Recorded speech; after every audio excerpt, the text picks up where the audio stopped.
424 यहां पर भी आपको वही वर्ड मिलेंगे कंसीलमेंट और रिमूवल जो 421 में मिला।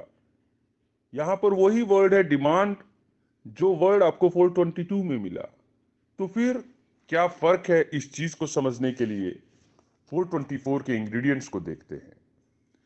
विजय माल्या जैसा, ललित मोदी जैसा कोई भी आदमी डिसऑनेस्ट या फ्रॉडुलेंट तरीके से खुद या किसी और के द्वारा प्रॉपर्टी को छिपा लेता है। भाई छिपाएगा तो आप उसको, जो मूवेबल है, घड़ी को छुपा लिया, मोबाइल छुपा लिया, लैपटॉप छुपा लिया, लेकिन रिमूव रिमूव भी उसी को करेगा, टीवी फ्रिज जो मूव कर सकता है। तो ये बात ध्यान रखना, लॉजिकल तरीके से ही आपको पता लग सकता है कि कंसील और रिमूव केवल मूवेबल प्रॉपर्टी हो सकता है। इमूवेबल प्रॉपर्टी के लिए तो डीड्स का सहारा लेना पड़ता है कि जिसको आपने बेचना नहीं है, कागजों में दिखा दिया मैंने बेच ही दिया है, पैसा वैसा कुछ लिया नहीं लेकिन दिखा दिया है, ले ही लिया। उसके लिए हम ऑलरेडी 421 से 423 पढ़ चुके हैं, कृपया उन वीडियोस को देखें। मगर 424 में डिसऑनेस्ट या फ्रॉडुलेंट तरीके से खुद या किसी और के द्वारा प्रॉपर्टी को कंसील कर लेना या रिमूव कर लेना, ये भी अपराध है। और अगर ये नहीं किया तो डिसऑनेस्ट या फ्रॉडुलेंट तरीके से आपने केवल असिस्ट किया, यानी कि एक तरीके से फैसिलिटेट किया कंसीलमेंट को या रिमूवल को। तो इसके लिए अबेटमेंट की तरफ जाने की जरूरत नहीं है।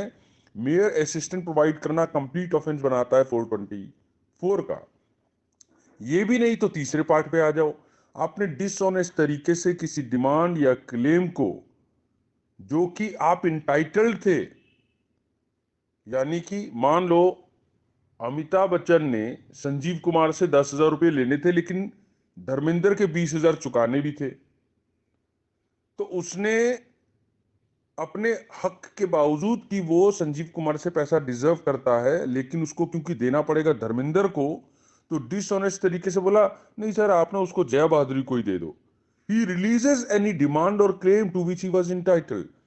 तो आप कॉन्ट्रैक्ट एक्ट में देखोगे ये रिलीज, रेलिंक्विश करना, नोवेशन, ये सारी बातें अलाउड हैं। लेकिन अगर वहां डिसऑनेस्टी आ जाए, बेईमानी आ जाए, फिर कॉन्ट्रैक्ट एक्ट नहीं देखना है, फिर आपने सेक्शन 424 देखना है। और ऐसा बहुत लोग करते हैं।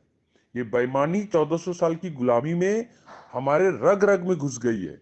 और 1860 का ये पीनल कोड आज भी 2 साल तक का दंड, फाइन। लेकिन सेम 421 से 424 की कैटेगरी में एक बात ध्यान रखना, इसमें एफआईआर दर्ज नहीं होता जब तक वो बैंकर या वो ठगा हुआ इंसान कंप्लेंट लेके नहीं जाता। नॉन कॉग्निजेबल है ना, बेलेबल है, ट्रायबल बाय एनी मजिस्ट्रेट है। होना तो ऐसा चाहिए, इकोनॉमिक क्राइम में डेथ पनिशमेंट होना चाहिए, नहीं तो लाइफ इंप्रिजनमेंट, पूरी प्रॉपर्टी फोरफिट होना चाहिए। तब जाकर आप इस तरह के ऑफेंसेस को कंट्रोल कर सकते हैं। मगर 1860 के कानून में बदलाव चाहिए या नहीं, ये आप कमेंट सेक्शन में लिख के बताएं।